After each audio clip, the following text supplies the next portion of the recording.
नमस्कार विद्यार्थी मित्रांनो, क्रिएटिव्ह मॅथ्स मराठी या आपल्या लाडक्या युट्यूब चॅनलमध्ये पुन्हा एकदा तुमच्या सगळ्यांचं सहर्ष स्वागत आहे. इयत्ता 10वी गणित भाग 2 वरती चर्चा करतोय घटक चाचणीची रिव्हिजन. घटक चाचणीला मित्रांनो दोन प्रकरण असू शकतात, पहिलं आणि दुसरं. ज्याचं नाव आहे, पहिल्या प्रकरणाचं नाव आहे समरूपता, दुसऱ्या प्रकरणाचं नाव आहे पायथागोरसचे प्रमेय. तर या गणित भाग 2च्या या दोन प्रकरणांवर आज आपण चर्चा करणार आहोत. आणि एखाद्या शाळेमध्ये जर तिसरं प्रकरण असेल, तिसरं प्रकरण कुठलं आपलं वर्तुळ, हे जर प्रकरण असेल तर तुम्ही कमेंट बॉक्समध्ये लिहा की सर आम्हाला तिसरं सुद्धा प्रकरण आहे, तर त्या प्रकरणावर आपण चर्चा करूया. ठीक आहे, सध्या या दोन प्रकरणांची रिव्हिजन आजच्या आपल्या या व्हिडिओमध्ये, आजच्या आपल्या चर्चेमध्ये आपण करणार आहोत. तर जाऊयात पटकन पुढे. पुढे जाण्याच्या अगोदर एक छोटीशी रिक्वेस्ट आहे मित्रांनो, जर तुम्ही नवीन असाल आपल्या चॅनलवर आणि अजूनपर्यंत आपला चॅनल सबस्क्राईब नसेल केला तर आत्ताच आपला चॅनल सबस्क्राईब करा आणि त्या बाजूला असलेलं बेलचं बटन दाबा, जेणेकरून आम्ही अपलोड केलेल्या प्रत्येक नवीन व्हिडिओची नोटिफिकेशन सगळ्यात अगोदर तुमच्यापर्यंत पोहोचेल. चला जाऊयात पुढे. बघा, पुढे जाण्याच्या अगोदर एक महत्त्वाची गोष्ट मित्रांनो, ज्या मुलांना ऑनलाईन क्लास लावायचा आहे, तुम्ही जर ऑनलाईन क्लास लावला नसेल अजून किंवा कुठेही क्लास लावला नसेल तर काळजी करू नका. तुमच्यासाठी आपण ऑनलाईन क्लास सुरू केलेला आहे आपल्या ॲपवरती. आपल्या ॲपचं नाव आहे क्रिएटिव्ह मॅथ्स मराठी. या आपल्या ॲपवर आपण ऑनलाईन क्लास चालू केलेला आहे, मी तुम्हाला सांगतो. बघा मित्रांनो, या ॲपवरती तुम्ही ऑनलाईन क्लास जॉईन करू शकताय आणि या ऑनलाईन क्लासमध्ये आपण इंग्लिश, गणित, विज्ञान या 3 विषयांवरती फोकस करत असतो. आणि बोर्डाच्या परीक्षेच्या वेळेस आपण इतर सर्व विषयांवरती चर्चा करणार आहोत, पण इंग्लिश, गणित आणि विज्ञान या 3 विषयावरती आपण फोकस करणार आहोत. आणि जवळपास मित्रांनो रोज रात्री 8 वाजता रोज रात्री 8 वाजता आपला लाईव्ह लेक्चर असतो आपल्या ॲपवरती. तुम्ही जर आपला ॲप डाउनलोड नसेल केलं तर व्हिडिओच्या खाली डिस्क्रिप्शनमध्ये मी ॲपची लिंक देतो, त्या लिंकवर क्लिक करून तुम्ही आपलं ॲप जे आहे ते डाउनलोड करू शकताय आणि आपल्या ॲपवरती कोर्स जॉईन करू शकताय. या कोर्सची फी आहे फक्त 199 रुपये प्रति महिना. प्रत्येक महिन्याला 199 रुपये भरून तुम्ही अभ्यास करू शकता आणि चांगले मार्क मिळवू शकताय. चला जाऊयात पुढे. तर आता या ठिकाणी समरूपता या प्रकरणावर चर्चा करूयात आपण, म्हणजे समरूपता आणि पायथागोरसचं प्रमेय. आता समरूपता बघू आणि पायथागोरसचं प्रमेय, दोन्ही प्रकरणं आपण आजच बघणार आहोत. तर समरूपता प्रकरणामध्ये सगळ्यात पहिला प्रश्न बघा, एका त्रिकोणाचा पाया 9 सेमी आणि उंची 5 सेमी आहे. दुसऱ्या त्रिकोणाचा पाया 10 सेमी आणि उंची 6 सेमी आहे. तर त्या त्रिकोणांच्या क्षेत्रफळांचं गुणोत्तर. आपल्याला काय विचारलं, या त्रिकोणांच्या क्षेत्रफळांचं गुणोत्तर विचारलंय. आता पहिला गुणधर्म आहे, दोन त्रिकोणांच्या क्षेत्रफळांचं गुणोत्तर हे त्यांच्या संगत पाया आणि संगत उंची यांच्या गुणाकाराच्या गुणोत्तरा एवढे असते. म्हणजे दोन त्रिकोणांच्या क्षेत्रफळांचं गुणोत्तर बरोबर पाया गुणिले उंची भागिले पाया गुणिले उंची असतं. मग इथं आपण बघा लिहूयात, एका त्रिकोणाचे क्षेत्रफळ. समजा आता एका त्रिकोणाचे क्षेत्रफळ, एका त्रिकोणाचे क्षेत्रफळ, सीताफळ करू नका. एका त्रिकोणाचे क्षेत्रफळ A1 व A1, त्याच्यानंतर पायाला आपण बेस म्हणतो B1 व उंची H1 मानू. ओके, उंची H1 मानू. ओके, बघा, एका त्रिकोणाचं क्षेत्रफळ A1, पाया B1 आणि उंची H1 मानली. आणि दुसऱ्या त्रिकोणाचा विषय घेतला तर दुसऱ्या त्रिकोणाचे क्षेत्रफळ, दुसऱ्या त्रिकोणाचं जे क्षेत्रफळ, सीताफळ करू नका, A2, त्याच्यानंतर पाया B2 व उंची H2 मानू. समजला विषय? एकदम साधा सोपा विषय. एका त्रिकोणाचं क्षेत्रफळ A1, पाया B1, उंची H1 मानलं. दुसऱ्या त्रिकोणाचं क्षेत्रफळ A2, पाया B2, उंची H2 मानलं. आता मला काय दिले बघा, एका त्रिकोणाचा पाया आणि उंची दिले. एका त्रिकोणाचा पाया 9, उंची 5. मग इथं लिहायचं, एका त्रिकोणाचा पाया म्हणजे B1 बरोबर 9 आणि उंची म्हणजे H1 बरोबर किती बाबा 5 आहे, बरोबर. दुसऱ्या त्रिकोणाचा पाया म्हणजे बाबा B2, तो पाया किती 10 आहे आणि उंची म्हणजे काय बाबा H2, उंची किती दिली आपल्याला 6 दिले.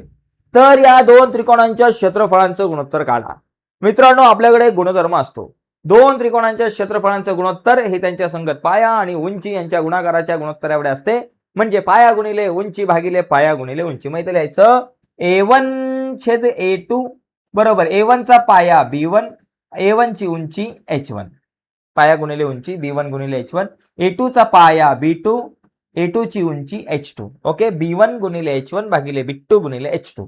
आता इथं लिहा, इथं वाटलंच तर कंसात लिहा, दोन त्रिकोणांच्या क्षेत्रफळांचे गुणोत्तर. आता याच्यात किमती टाका बाबा. B1 गुणिले H1, B1 9, H1 5, 9 गुणिले 5 भागिले B2 गुणिले H2, B2 10 आणि गुणिले H2 किती 6. 9 5 45, 10 60. 45 आणि 60 15च्या पाड्यात येतात. 15 त्रिक 45, 15 चौक 60, गुणोत्तर आलं 3/4. मित्रांनो अतिशय सोपा प्रश्न आहे. बोर्डाच्या परीक्षेला या प्रकारचा प्रश्न येऊ शकतो. घटक चाचणीला पण येऊ शकतो, सामायिक परीक्षेला पण येऊ शकतो, पूर्व परीक्षेला सुद्धा येऊ शकतो आणि बोर्डाच्या परीक्षेला पण येऊ शकतो. महत्वाचा प्रश्न आहे. आता आपण जाऊयात पुढं. चला अगला सवाल आपके सामने ये रहा. अग काय प्रश्न आहे याच्यामध्ये का बघा, डीबीसीच्या ऐवजी एबीडी बघा, या ठिकाणी डीबीसीच्या ऐवजी डीबीए इथं पाहिजे. इथं काय पाहिजे, फक्त ए पाहिजे, एवढा लक्षात घ्या. ओके चला या ठिकाणी बघा आपल्याकडे काय आहे, या आकृतीमध्ये भावांनो आकृती लक्षात घ्या. दोन त्रिकोणांमध्ये काय समान आहे ते चेक करायचं. पाया समान आहे का उंची समान आहे. पाया समान असेल तर क्षेत्रफळांचं गुणोत्तर उंची भागिले उंची असतं आणि उंची समान असेल तर पाया भागिले पाया. मला काय दिले बाबा, एबी बरोबर 3. एबी कुठे आहे, एबी बरोबर आपल्याला 3 दिले. एबीच्या ऐवजी तुम्ही काय करायचं, इथं थोडंसं आपल्याला काय करायचं, चेंज करायचं. एबीच्या ऐवजी बीसी बरोबर आपल्याला 3 दिले आणि सीडीच्या ऐवजी इथं एडी बरोबर 4 दिले. एवढं थोडंसं चेंजेस करायचे. या प्रश्नामध्ये काही चेंजेस आहे, बदल आहेत. ओके मला बीसी दिले 3 आणि एडी दिलेले आपल्याला 4. ठीक आहे. आता मला काय विचारलंय की या दोन त्रिकोणांच्या क्षेत्रफळांचं गुणोत्तर एबीसी छेद डीबीए. मला काय काढायचंय, एरिया ऑफ त्रिकोण एबीसी, एरिया ऑफ त्रिकोण एबीसी भागिले एरिया ऑफ त्रिकोण डीबीए किंवा एबीडी. आता एबीसी कुठे आहे बघा, ए बी आणि सी हा दिसला का वरचा त्रिकोण, पांढऱ्या रंगाचा त्रिकोण, व्हाईट कलरचा त्रिकोण दिसला एबीसी. आणि दुसरा जो त्रिकोण आहे तो आहे आपल्याकडं डीबीए. डीबीए म्हणजे कुठला, डीबीए म्हणजे हा खालचा त्रिकोण बघा, हा खालचा त्रिकोण हिरव्या हिरव्या रंगाचा त्रिकोण. किती छान झालं. आता या दोघांमध्ये काय समान आहे, पाया समान आहे का उंची समान आहे. आता नीट लक्षात घ्या, वरचा जो त्रिकोण आहे ए बी सी त्याचा पाया काय एबी, वरच्या त्रिकोणाचा पाया जो आहे तो आपल्याकडे एबी आहे आणि खालचा जो त्रिकोण आहे डीबीए त्याचा पण पाया एबी. भाऊ दोघांचा पाया समान आहे. मग पाया समान असेल तर क्षेत्रफळांचं गुणोत्तर उंची भागिले उंची येतं. मग पाया समान आहे म्हणून लिहायचं उंची भागिले उंची. काय जास्त टेन्शन घ्यायचं नाही, उंची भागिले उंची लिहायचा विषय संपला. मग मला सांगा एबीसीची उंची काय बाबा, बीसी आहे, मग इथं लिहायचं बीसी. आणि डीबीएची उंची काय बाबा, एडी आहे, इथं लिहिली एडी.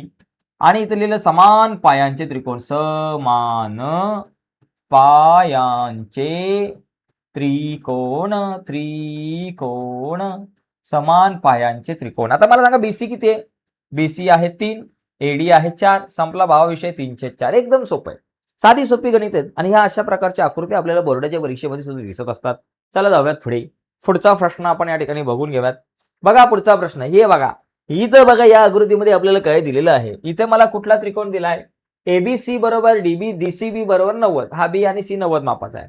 मला काय करायचं इथं बाबा, एबी बरोबर 6 दिलंय आणि डीसी बरोबर 8 दिलंय.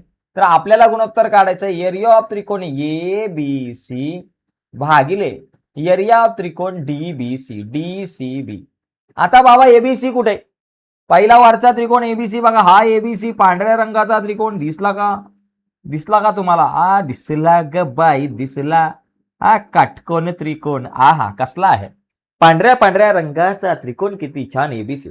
आता ह्याच्याकडे त्रिकोण समोर दिसला की लगेच आपण, माणूस बघितलं की लगेच बघतो कपडे कोणची घातले, आला जीन्सची पॅन्ट घातलेली, भारी पॅन्ट घातलेली जीन्सची, शर्ट एकदम पांढरा टवटवीत टवका माणूस दिसायला लागलेला आहे असं आपण म्हणतो. तसं या त्रिकोणाकडे बघितल्यानंतर हा कुठल्या प्रकारचा काटकोन त्रिकोण आहे याचा पाया चेक करायचा बाबा. पाया काय आहे बाबा, बीसी, उंची काय बाबा एबी. झालं बाबा, पाया उंची चेक केली.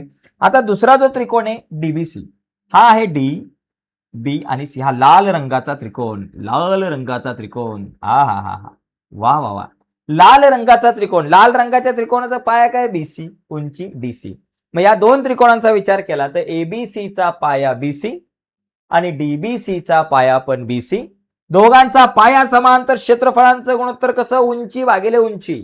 मग एबीसीची उंची काय एबी, बरोबर का.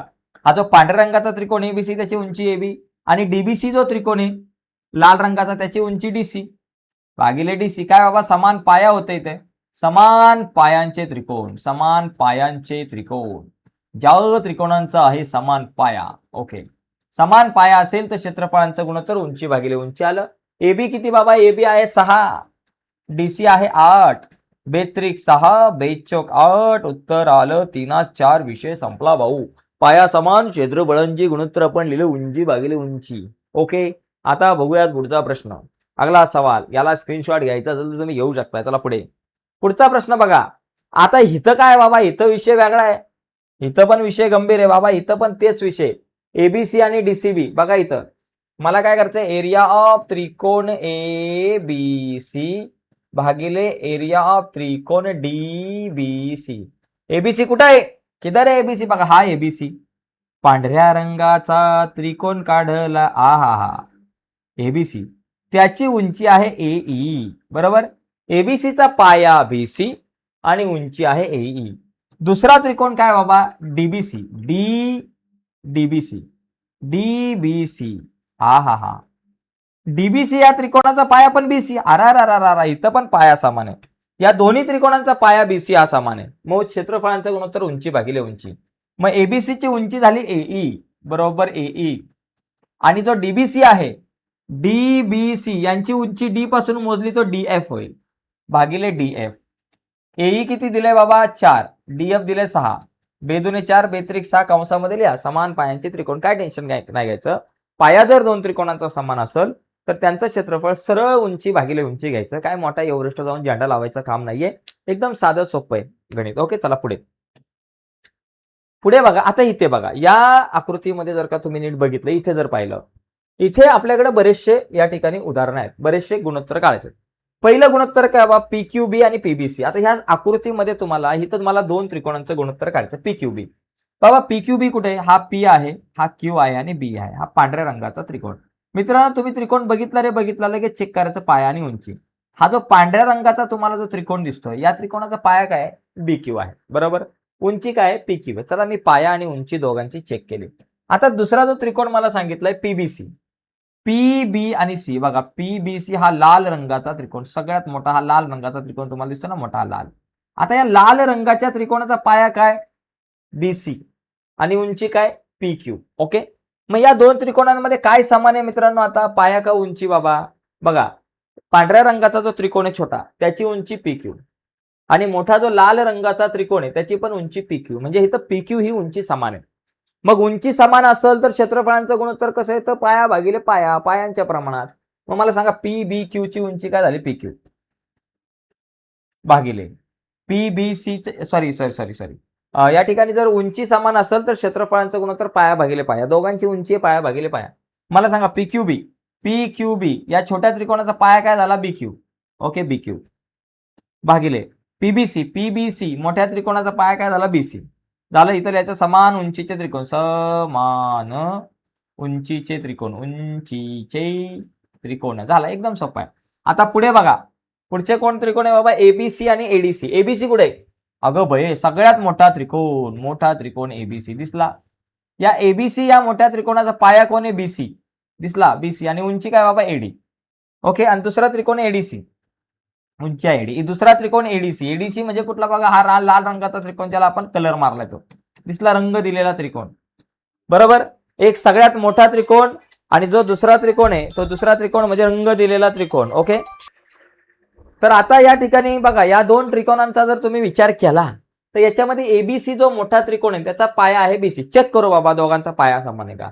मोठ्या त्रिकोणाचा पाया बीसी आणि लाल रंगाचा त्रिकोण आहे त्याचा पाया आहे डीसी, पाया समान नाही आहे. उंचीचा विचार केला तर जो एबीसी जो मोठा त्रिकोण आहे त्याची उंची आहे एडी, आणि लाल रंगाचा जो त्रिकोण दिसतोय एडीसी त्याची पण उंची आहे एडी. म्हणजे इथे एडी ही उंची समान आहे. मग उंची समान असेल तर क्षेत्रफळांचं गुणोत्तर पाया भागिले पाया. मग एबीसीचा पाया काय बाबा, हा मोठा त्रिकोण जो एबीसी आहे त्याचा पाया आहे बीसी. ओके, मग इथं लिहायचं बीसी, आणि एडीसी जो आहे एडीसी छोटा त्रिकोण त्याचा पाया आहे डीसी. Okay, DC. इथं लिहायचं समान उंचीचे त्रिकोण, समान उंचीचे त्रिकोण, उंची समान होती त्याच्यामुळे क्षेत्रफळांचा गुणोत्तर पाया भागिले पाया लिहिलं, विषय संपला. आता दुसरं बघा, दुसरा कुठला आहे, पीबीसी. आता पीबीसी म्हणजे बघा, हा पांढऱ्या रंगाचा त्रिकोण पीबीसी काढा. चला, हा पांढऱ्या रंगाचा त्रिकोण पीबीसी. या पीबीसी या त्रिकोणाचा जर तुम्ही विचार केला तर या पीबीसी या त्रिकोणाचा पाया आहे बीसी आणि उंची आहे पीक्यू.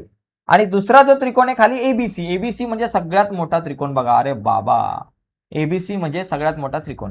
पीबीसी म्हणजे आपण समजा हा पांढऱ्या रंगाचा त्रिकोण, ओके, आणि एबीसी म्हणजे सगळ्यात मोठा त्रिकोण. आता पीबीसीचा पाया बीसी आणि एबीसीचा पण पाया बीसी, इथं दोघांचा पाया समान आहे. पाया समान आहे, मग क्षेत्रफळांचं गुणोत्तर उंची भागिले उंची. मग एबीसीची उंची काय बाबा, एबीसीची उंची आहे एडी, आणि पीबीसीची पीक्यू, पीबीसीची उंची लिहा पीक्यू आणि भागिले जो आपला एबीसी त्रिकोण आहे त्याची उंची आहे एडी, इथं लिहा एडी भागिले एडी. तर समान पायांचे त्रिकोण, समान पायांचे त्रिकोण, पायांचे त्रिकोण, समान पायांचे त्रिकोण. चला पाया समान आहे, क्षेत्रफळांचा गुणोत्तर उंची भागिले उंची. पुढचे दोन आपल्याकडे त्रिकोण कुठले? एडीसी, एक आहे एडीसी. एडीसी म्हणजे बघा हा पांढऱ्या रंगाचा त्रिकोण दिसला, रंग देऊन ठेवा पण मस्तपैकी त्यांना. ओके, या पांढऱ्या रंगाचा त्रिकोणाचा पाया डीसी, उंची एडी. आणि दुसरा त्रिकोण आहे हिरव्या रंगाचा एडीसी, एडीसी भागिले पीक्यूसी, पीक्यूसी बघा हा हिरव्या रंगाचा त्रिकोण. मला सांगा हा जो एडीसीचा पाया आहे डीसी आणि पीक्यूसीचा पाया आहे क्यूसी, पाया समान आहे का? नाही. आता उंची चेक करा, एडीसीची उंची आहे एडी आणि पीक्यूसीची उंची आहे पीक्यू, उंची समान आहे का? नाही. पाया पण समान नाही, उंची पण समान नाही. पाया आणि उंची दोन्ही समान नसेल तर क्षेत्रफळांचं गुणोत्तर कसं घ्यायचं? पाया गुणिले उंची भागिले पाया गुणिले उंची. मग मला सांगा इथं लिहा एडीसी, एडीसीचा पाया डीसी, उंची एडी, इथं लिहायचं डीसी गुणिले एडी आणि भागिले पीक्यूसी, पीक्यूसीचा पाया क्यूसी गुणिले उंची पीक्यू, इथं लिहायचं क्यूसी गुणिले पीक्यू. तर अशा पद्धतीने आपल्याला हा प्रश्न सोडवता येईल. हा प्रश्न जर आला तर 2-3 मार्काला आपल्याला परीक्षेला येऊ शकतो. ठीक आहे, चला पुढच्या प्रश्नाकडे आता आपण वळूयात. आपली गाडी पुढच्या प्रश्नाकडे आपण वळवू. हा अगला सवाल आपके सामने ये रहा. बघा, आ हा हा हा समान उंचीच्या दोन त्रिकोणांच्या क्षेत्रफळांचं गुणोत्तर 2:3 आहे. लहान त्रिकोणाचा पाया 6 सेमी असेल तर मोठ्या त्रिकोणाचा पाया काढा. मित्रांनो, समान उंचीचे दोन त्रिकोण, दोघांची उंची समान दिले, उंची समान, मग क्षेत्रफळांचं गुणोत्तर काय झालं? पाया भागिले पाया. उंची समान तर क्षेत्रफळांचं गुणोत्तर पाया भागिले पाया आलं. मग आता इथं लिहूयात, दोन त्रिकोण आहेत, एक मोठा एक छोटा. मग आपण काय करू? लहान त्रिकोणाचे क्षेत्रफळ, लहान त्रिकोणाचे क्षेत्रफळ, लहान त्रिकोणाचे क्षेत्रफळ, लहान त्रिकोणाचे क्षेत्रफळ A1 व पाया B1 मानू. ठीक आहे, क्षेत्रफळ A1 आणि पाया B1 मानू. त्याचप्रमाणे मोठ्या त्रिकोणाचे क्षेत्रफळ,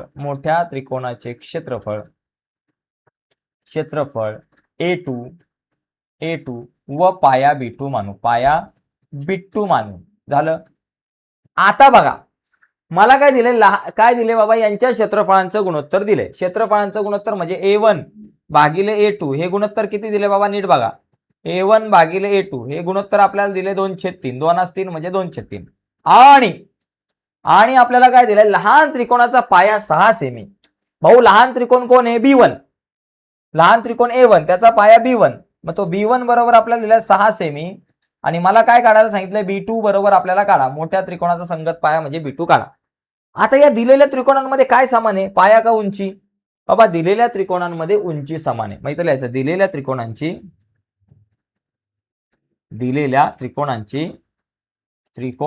काय समान आहे बाबा? उंची समान आहे. उंची समान आहे. मग समान उंची असेल तर क्षेत्रफळांचे गुणोत्तर पाया भागिले पाया येतं. उंची समान आहे, मग बाबा A1 भागिले A2 बरोबर A1 चा पाया B1, A2 चा पाया B2. झालं. आता बघा A1 छेद A2 2/3 आहे बरोबर, B1 छेद B2, B1 6 भागिले B2 काढायचंय, तिरकस गुणाकार करा. 2 गुणिले B2 2 B2 बरोबर 6 18, इथं लिहायचं 18. B2 आपल्या जाग्यावर 18, आपल्या जाग्यावर 2 गुणिले पलीकडे गेले भागिले, आणि B2 बरोबर 9 18, B2 बरोबर किती आलं? 9 म्हणजे मोठ्या त्रिकोणाचा संगत पाया 9 सेमी. संपला विषय, एकदम सोपं आहे. तर असा हा प्रश्न सोडू शकतो. इथं लिहायचं मोठ्या त्रिकोणाचा संगत पाया 9 सेमी आहे, असं उत्तर लिहायचं, विषय संपला. ओके, चला पुढे बघा. हे सगळे इम्पॉर्टंट प्रश्न आहे. हे सगळे प्रश्न तुमच्या पुढच्या सुद्धा ज्या काही परीक्षा आहेत त्या सगळ्या परीक्षांसाठी महत्वाचे आहेत. आता इथे लक्षात घ्या, त्रिकोण एबीसी मध्ये आपल्याला दिले बाजू डीई समांतर बाजू बीसी. भावा लक्षात घ्या, या ठिकाणी जर अशा प्रकारे आकृती असेल आणि डीई समांतर बीसी असेल तर इथं प्रमाणाचं मूलभूत प्रमेय होतं. प्रमाणाच्या मूलभूत प्रमेयानुसार इथं सूत्र लिहायला लागतं. मग आपण इथं काय लिहू? इथं बाबा आपल्याला डीई समांतर बीसी दिली आहे, म्हणून प्रमाणाच्या मूलभूत प्रमेयानुसार, मूलभूत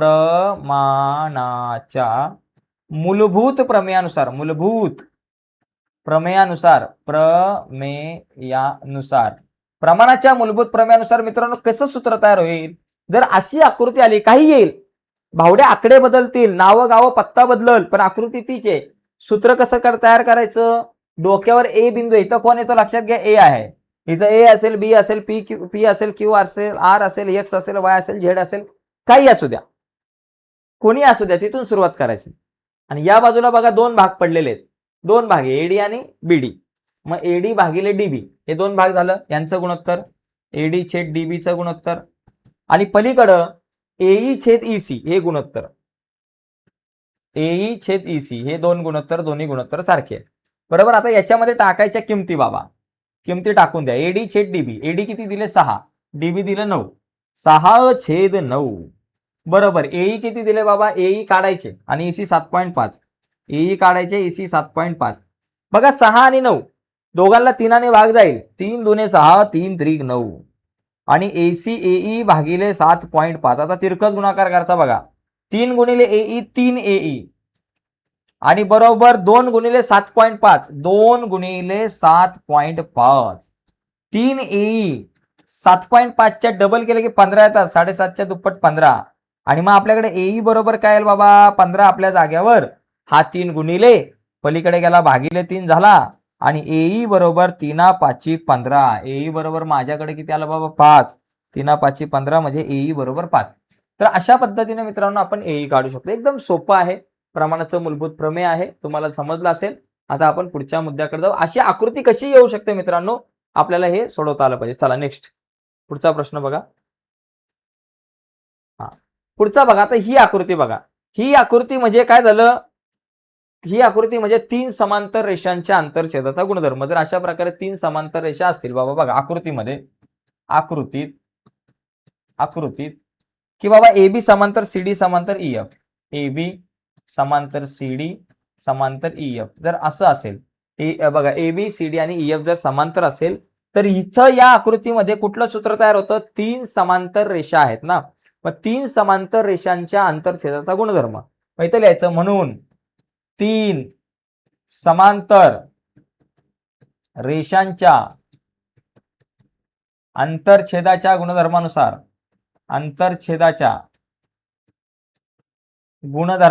किंवा सूत्रानुसार,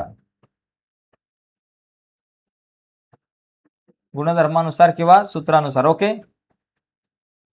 गुणधर्मानुसार किंवा सूत्रानुसार. आता इथं कसं सूत्र तयार होईल बघा, मगाशी जसं प्रमाणाच्या मूलभूत प्रमेयाचं सूत्र. मित्रांनो आपल्याला एक गोष्ट कळाली पाहिजे की आकृतीवरून सूत्र कसं तयार करायचं, हे तुला कळालं की तुझं काम झालं. काय मोठा झेंडा ना लावायचा, आकृतीवरून भावड्या तुला सूत्र तयार करता आलं पाहिजे. आता ह्या आकृतीवरून कसं सूत्र तयार होईल? AC छेद CE, कसं झालं? AC छेद CE बरोबर BD छेद DF. आता याच्यात किमती टाका. AC छेद CE मला काय दिले बाबा? AC दिले 6 भागिले CE दिले 9 बरोबर, BD दिले 8, तर मला DF काढायचे, तिरकस गुणाकार, 6 गुणिले DF 6DF बरोबर 9×8 72, इथं लिहायचं 72. आपल्याला DF काढायचं, DF आपल्या जागेवर 72, आपल्या जागेवर हा 6 गुणिले पलीकडे गेला भागिले, आणि DF बरोबर 72ला 6ने भाग लावा. बघा 6 1 6, 7तून 6 गेले 1, वरून आले 2, 6 दुने 12, 12तून 12 गेले 0, म्हणजे किती उत्तर आलं? 12. DF बरोबर 12. तर अशा पद्धतीने आपल्याकडे DF बरोबर 12 येईल. काय मोठं काम नाही मित्रा, तुला फक्त आकृतीवरून सूत्र तयार करता आलं पाहिजे. आकृतीवरून सूत्र तयार करा, विषय संपला. आकृती घ्या, आकृतीवरून फॉर्म्युला तयार करा, त्याच्यात किमती टाका, उत्तर काढा, संपलं विषय.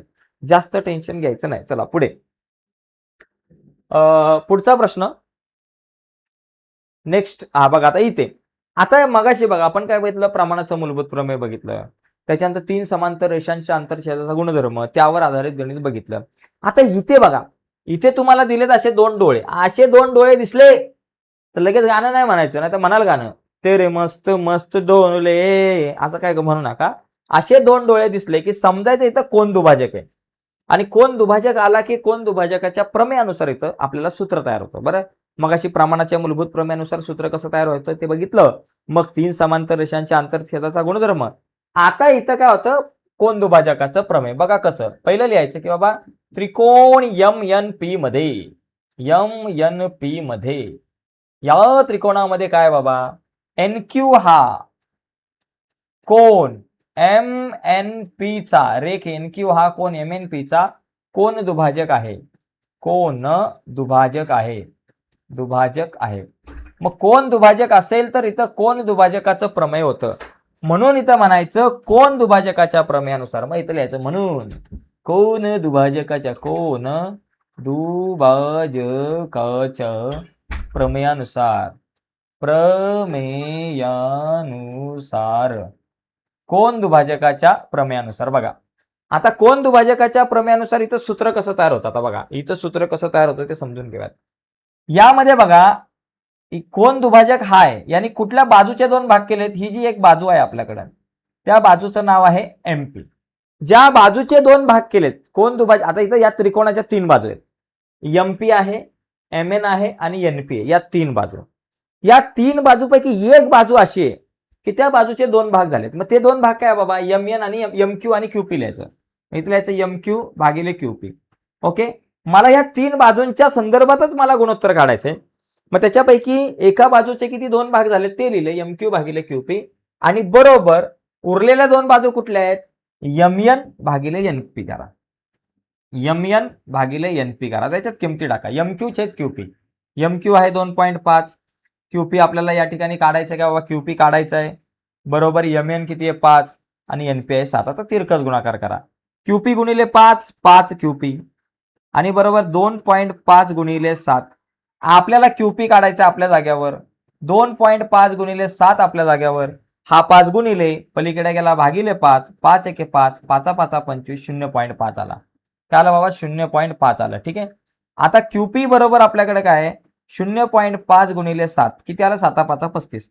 क्यूपी बरोबर 7 5 35 म्हणजे 3.5 माझ्याकडे क्यूपी आलं. क्यूपी बरोबर आपल्याकडे 3.5. तर अशा पद्धतीने मित्रांनो आपल्याला हे काढता येऊ शकतं. एकदम सोपं आहे. फक्त काय आकृतीवरून सूत्र तयार करा, सूत्रामध्ये किमती टाका, विषय संपला. जास्त काय टेन्शन घ्यायचं काम करायचं नाही. चला पुढे. तर हे जे गुणधर्म आहेत ना मित्रांनो, या प्रकारची गणितं तुम्हाला विचारली जाऊ शकतात. आता हे बघा, इथं सुद्धा तुम्हाला कोन दुभाजक आहे. मग इथं पण पहिलं कोन दुभाजक, आता मी डायरेक्ट सोडून दाखवतो बरं का. पहिलं काय लिहायचं इथं, किंवा त्रिकोण एबीसी मध्ये बीडी हा कोन दुभाजक आहे, म्हणून कोन दुभाजकाच्या प्रमेयानुसार सूत्र कसं तयार होणार. आता कुठल्या बाजूचे दोन भाग झालेत बाबा, हे बघा ही बाजू आहे एसी, तिचे दोन भाग झाले, ते काय आहे, एडी छेद डीसी. मग इथं लिहायचं सूत्र एडी भागिले डीसी, बरोबर. डी नाही वाटत, तो पी वाटायला लागलाय. एडी भागिले डीसी बरोबर उरलेल्या दोन बाजू काय, एबी छेद बीसी. इथं लिहायचं एबी भागिले बीसी. चला एडी छेद डीसी, एडी किती एक्स वजा 2, किमती टाका. डीसी किती एक्स अधिक 2 झालं. एबी किती बाबा एक्स आणि बीसी किती एक्स अधिक 5. चला आता तिरकस गुणाकार करून टाका. या दोघा एक्स ची मला किंमत काढायला सांगितले, एक्स ची किंमत काढायची. मग तिरकस गुणाकार बघा, एक्स अधिक 5 गुणिले एक्स वजा 2 बरोबर एक्स गुणिले एक्स अधिक 2 बरोबर. एक्स अधिक 5 गुणिले एक्स वजा 2 या दोघांचा गुणाकार, आणि एक्स गुणिले एक्स अधिक 2 या दोघांचा गुणाकार. काय होतंय बघा, एक्स अधिक 5 ने एक्स वजा 2 ला गुणताना पहिला एक्स ने गुणा, एक्स गुणिले एक्स अधिक 5, नंतर अधिक 5 ने गुणा एक्स वजा 2, आणि बरोबर इथं गुणून टाका, एक्स गुणिले एक्स एक्सचा वर्ग अधिक एक्स गुणिले 2 2x. आता बघा एक्स गुणिले एक्स अधिक 5, एक्स गुणिले एक्स झाला एक्सचा वर्ग अधिक एक्स गुणिले 5 5x झाला एक्सचा वर्ग अधिक 5x. 5 ने गुणा, 5 गुणिले एक्स 5x, सॉरी एक्स वजा 2. अरे इथं गडबड झाली बरं का, इथं एक्स वजा 2 लिहायला पाहिजे होतं, तेच बोललो. असं काय झालं, एक्स गुणिले एक्स वजा 2 बरं का. एक्स गुणिले एक्स अधिक 5 ने एक्स वजा 2 ला गुणायचं, मग पहिलं एक्स गुणिले एक्स वजा 2, मग अधिक 5 गुणिले एक्स वजा 2 असं लिहायचं. तेच बोललो, असं काय झालं. एक्स गुणिले एक्स वजा 2, एक्स गुणिले एक्स एक्सचा वर्ग वजा एक्स गुणिले 2 2x, त्याच्यानंतर 5 अधिक 5 गुणिले एक्स 5x वजा 5 गुणिले 2 10 बरोबर. आणि पलीकडे आपल्याकडे एक्स वर्ग अधिक 2x जसंच्या तसं, तिथं काय धक्का द्यायचा नाही. आता याच्यामध्ये बघा एक्स वर्ग कट होणार. ओके, आता इथं काय झालं बाबा, वजा अधिक वजा बाकी, 5 मधून 2 गेले 3 राहिले, 3x वजा 10 बरोबर 2x. आपल्याला x ची किंमत काढायची, 3x आपल्या जाग्यावर अधिक 2x, इकडे आले वजा 2x झाले, वजा 10 पलीकडे गेले अधिक 10 झाले, 3तून 2 गेला 1x बरोबर 10. ओके, x बरोबर माझ्याकडे किती आलं, 10 आलं. तर असं आपण हा प्रश्न सोडू शकतो, मगाच्या सारखाच आहे, फक्त इथं थोडासा डिटेलमध्ये दिलाय. चला याचा स्क्रीनशॉट घ्यायचा असेल तर तुम्ही घेऊ शकता. ओके,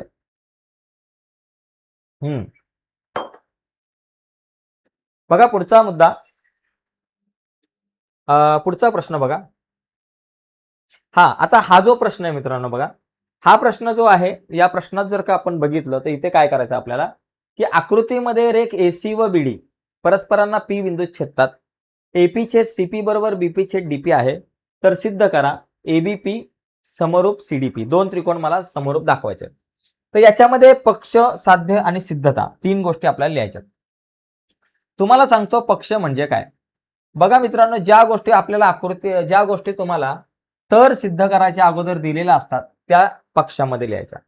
तर सिद्ध करायच्या अगोदर तुम्हाला काय दिलंय, की रेख एसी व बीडी परस्परांना पी बिंदूत छेदतात. हे वाक्य लिहिलं तरी चालेल. महत्वाचं काय बाबा, एपी छेद पीबी, एपी छेद पीबी बरोबर बीपी छेद डीपी, एपी छेद सीपी, एपी छेद सीपी आहे, एपी छेद सीपी बरोबर बीपी छेद डीपी झालं. आता साध्य, साध्यामध्ये काय लिहायचं असतं बघा, जे तुम्हाला तर सिद्ध करायच्या नंतरचा जो भाग असतो तर सिद्ध करा, त्याच्यानंतरचा भाग काय बाबा, त्रिकोण एबीपी, एबीपी समरूप त्रिकोण सीडीपी झालं. आणि आता मला काय सिद्ध करायचंय ते सिद्धतेमध्ये आता लिहूयात आपण. जे काय सिद्ध करायचं ते सिद्धतेमध्ये. माझं टार्गेट आहे, मला हे दोन त्रिकोण समरूप दाखवायचे. आता दोन त्रिकोण समरूप दाखवण्याच्या कसोट्या आहेत. कोको कसोटी, बाकोबा कसोटी, बाबाबा कसोटी, या कसोट्यांचा वापर आपण करतो. तर इथे बघा, त्रिकोण ए बी पी व त्रिकोण सीडीपी मध्ये या दोघांचा जर का तुम्ही विचार केला तर या दोघांमध्ये मला पहिली एक गोष्ट पक्षामध्ये दिली, बाजूंचं गुणोत्तर बघा, एपी छेद सीडी, एपी छेद सीपी, एपी छेद सीपी आहे आणि बरोबर बीपी छेद डीपी, बीपी छेद डीपी आहे, बीपी छेद डीपी. ओके, आता हे पक्षात दिले. आता ही गुणोत्तर कुठे आहे बाबा, हे बघा जरा नीट आकृतीमध्ये बघा. एपी छेद सीपी, एपी कुठे बाबा, इथे आहे. छेद सीपी, सीपी म्हणजे बघा इथे बरोबर. बाजूचं गुणोत्तर दिसतंय, एक बा आहे तुमच्याकडं. दुसरं काय आहे, बीपी छेद डीपी, बीपी कुठे आहे, हे बघा इथं बीपी आहे. इथं समजा आपल्याकडे बीपी आहे, बीपी छेद डीपी बघा इथे. बघा या ठिकाणी काय झालं, ह्या दोन बाजू आहेत आणि ह्या दोन बाजू आहेत, म्हणजे इथं बाजू आणि बाजू, इथं एक बाजू आहे, इथं एक बाजू आहे, म्हणजे तुमच्याकडे बा आणि बा आहे. बाबा आला. आता लक्षात घ्या, याच्यामध्ये जो हा एक कोण आहे, हा हे विरुद्ध कोण आहे, मध्ये दोघांच्या मध्ये एक कोण येऊ शकतो, म्हणजे बाकोबा कसोटी होईल. मग तुम्ही हा जो कोण आहे विरुद्ध कोण एकरूप दाखवला की बाकोबा कसोटीनुसार दोन त्रिकोण समरूप झाले. मग लिहायचं ए बी पी, एपीबी. दुसरं लिहायचं कोण एपीबी एकरूप कोण एपीबी आणि सीपीडी एकरूप कोण सीपीडी.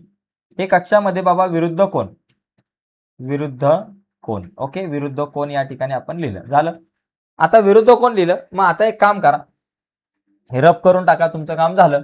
बघा ह्या दोन बाजूंच्या जोड्या आणि मध्ये एक कोण आपल्याला दिसतोय एकरूप, म्हणून तुम्ही लिहू शकता की बाबा त्रिकोण एबीपी, एबीपी समरूप त्रिकोण सीडीपी, सीडीपी, सीडीपी. कुठली कसोटी बाबा, कोको कसोटी, कोको कसोटी. कोको कला करू का नका, कोको कसोटी लिहा, कोको कसोटी, कसोटी जिंदगीची. आता पुढचा प्रश्न बघा, एकदम सोपा आहे हा प्रश्न, एक दोन वेळा बोर्डाच्या परीक्षेला ऑलरेडी येऊन गेलाय, त्याच्यामुळे इम्पॉर्टंट आहे. चला पुढे. हा पुढे बघा, आता इथे बघा दोन, आता इथे एक वेगळा गुणधर्म आहे, समरूप त्रिकोणाची क्षेत्रफळ आहे. दोन त्रिकोण जर समरूप असतील तर त्यांच्या क्षेत्रफळांचं गुणोत्तर हे त्यांच्या संगत बाजूंच्या वर्गांच्या गुणोत्तर एवढे असते. मला इथे दिले दोन समरूप त्रिकोण, त्रिकोणाच्या संगत बाजूंचं गुणोत्तर 3:5 आहे, तर त्यांच्या क्षेत्रफळांचं गुणोत्तर काढा. म्हणजे दोन त्रिकोण समरूप आहेत, त्यांच्या बाजूंचं गुणोत्तर दिलंय आणि त्यांच्या क्षेत्रफळांचं गुणोत्तर काढायचंय. मग एक काम करा, इथं लिहा लहान त्रिकोणाचे क्षेत्रफळ, त्याला आपण म्हणू A1 व आपल्याला बाजू दिले म्हणून बाजू S1 मानू झालं. त्याच्यानंतर मोठ्या त्रिकोणाचे क्षेत्रफळ, क्षेत्रफळ A2 व बाजू S2 मानू झालं. आता बघा काय करा, आता मला काय दिले बाबा, इथं यांच्या बाजूंचं गुणोत्तर दिले, बाजूंचं गुणोत्तर म्हणजे S1 भागिले S2 दिले. ते किती दिले बाबा, 3:5, 3/5. तर आपल्याला काय सांगितलंय की त्यांच्या क्षेत्रफळांचं गुणोत्तर काढा. म्हणजे A1 भागिले A2 हे जे गुणोत्तर आहे ते आपल्याला या ठिकाणी काढायचं. आता दिलेले त्रिकोण समरूप आहेत मित्रांनो, लक्षात घ्या. दिलेले त्रिकोण कसे समरूप, दिलेले त्रिकोण समरूप आहेत. त्रिकोण समरूप आहेत, दिलेले त्रिकोण समरूप आहेत. ओके, आता समरूप असतील तर मग त्यांच्या क्षेत्रफळांचं गुणोत्तर म्हणजे बाजू वर्ग भागिले बाजू वर्ग असतं. बघा A1 छेद A2, A1 छेद A2 बरोबर. A1 ची बाजू आहे S1, S1 चा वर्ग. A2 ची बाजू आहे S2, S2 चा वर्ग. इथे लिहायचं समरूप त्रिकोणाचे क्षेत्रफळ आहे. S1 किती बाबा माझ्याकडे बघा, A1 छेद A2 बरोबर. S1 किती 3 आहे, 3चा वर्ग. S2 किती 5 आहे, 5चा वर्ग. बघा S1 छेद S2 3 छेद 5चा वर्ग. 3चा वर्ग येतो 9, 5चा वर्ग येतो 25, गुणोत्तर आलं 9 25. ओके, हा गुणधर्म समजून घ्या. दोन त्रिकोण तुमच्याकडे असतील आणि ते समरूप असतील तर त्यांच्या क्षेत्रफळांचं गुणोत्तर लिहिताना बाजू वर्ग भागिले बाजू वर्ग लिहायचं, बाकी काय नाही. ओके, चलो आगे. पुढे बघा, आता इथे काय दिले बघा, इथे पण दिले दोन त्रिकोण बाबा समभुज त्रिकोण आहे. त्रिकोण ABC व त्रिकोण DEF हे दोन समभुज त्रिकोण आहे. आणि जगामध्ये कुठलेही दोन समभुज त्रिकोण असतील तर ते एकमेकांशी समरूप असतात. मग आता इथे हे दोन त्रिकोण समरूप आहेत तर त्यांच्या क्षेत्रफळांचं गुणोत्तर म्हणजे बाजू वर्ग छेद बाजू वर्ग असेल. आता बघा इथं एक AB4 दिले आणि DE काढायचे. बघा त्रिकोण ABC समरूप त्रिकोण DEF बरोबर झालं. मग यांच्या क्षेत्रफळांचं गुणोत्तर काय आहे, एरिया ऑफ त्रिकोण ABC भागिले एरिया ऑफ त्रिकोण DEF. ABC भागिले DEF दोन समरूप आहेत.